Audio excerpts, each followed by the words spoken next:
नमोऽस्त्वनन्ताय सहस्रमूर्तये सहस्रपादाक्षशिरोरुबाहवे सहस्रनाम्ने पुरुषाय शाश्वते सहस्रकोटियुगधारिणे नमः। राधे राधे प्रिय दर्शकों, आप सभी का अपने ओम आस्था परिवार में बहुत बहुत स्वागत है। प्रिय दर्शकों, हम सब मंदिर घर में रखने और पूजा पाठ में वास्तु शास्त्र का अनदेखा कर देते हैं। और जब हम वास्तु शास्त्र का अनदेखा करते हैं पूजा पाठ करने में और मंदिर को घर में स्थापित करते समय, तो हमें तमाम प्रकार की कठिनाइयों का सामना करना पड़ता है। तो आज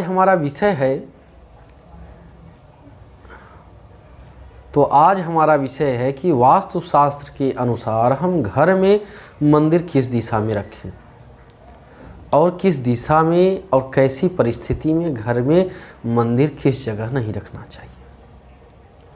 तो सबसे पहले हम आपको ये बताते हैं मंदिर कहाँ नहीं रखना चाहिए।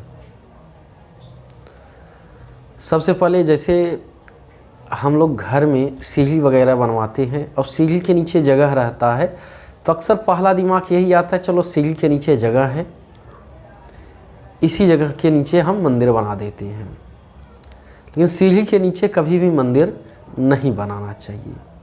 नहीं तो क्योंकि सीढ़ी पे चढ़ने वाले जो लोग होते हैं उस पर पैर रख के जाते हैं, जूता चप्पल पहन के जाते हैं।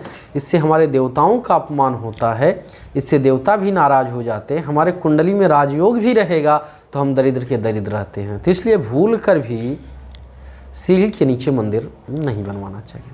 दूसरा आते हैं और कहाँ नहीं रहना चाहिए मंदिर, भोजनालय में जहाँ भोजन बनता है उस जगह पे भी मंदिर नहीं रखना चाहिए।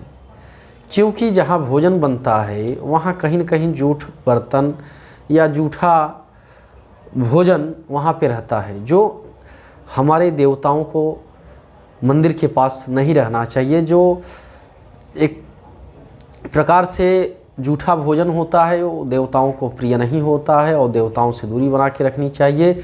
इसलिए भोजनालय में जहाँ आपका किचन है वहाँ पे मंदिर कभी भी भूलकर न बनाएं। तीसरा स्थान आता है कि मंदिर बनाते वक्त विशेष बात का ध्यान रखना है कि जहाँ हम मंदिर रख रहे हैं उसके अगल बगल ऊपर नीचे बाथरूम नहीं होना चाहिए। नहीं तो वास्तु शास्त्र के अनुसार बड़ा दुख का कारण होता है। आप कहेंगे पंडित जी ने हमारे कुंडली में राजयोग बताया है।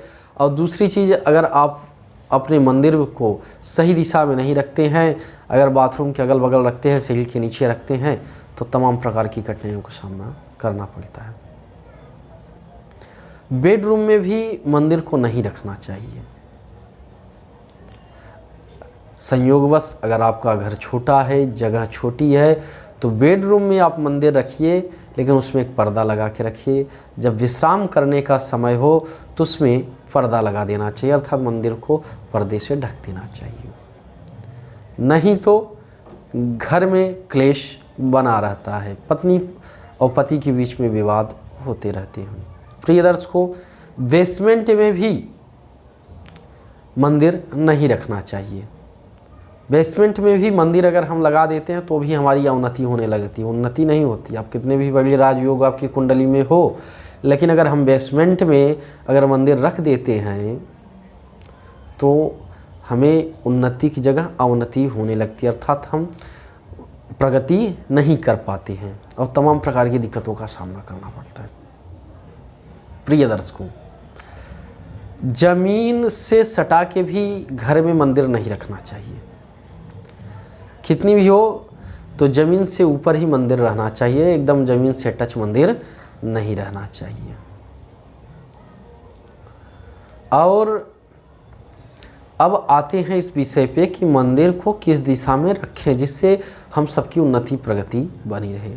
मान लीजिए अगर गांव में आपका घर बन रहा है, बंगला बन रहा है, तो वहाँ पे जो पूरब और उत्तर के कोने पे ईशान कोण का घर आता है, उस घर को देवालय के रूप में हमें रखना चाहिए। वहाँ पे मंदिर को रखना चाहिए।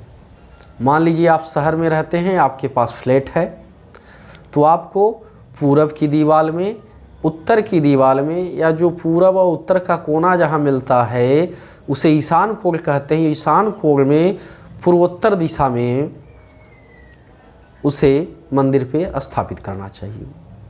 संभव हो तो पूरब और उत्तर के कोने पे, जो ईस्ट और नॉर्थ के कोने पे जो पूर्व का दीवार है, ईस्ट का दीवार है, उसी पे मंदिर स्थापित करें।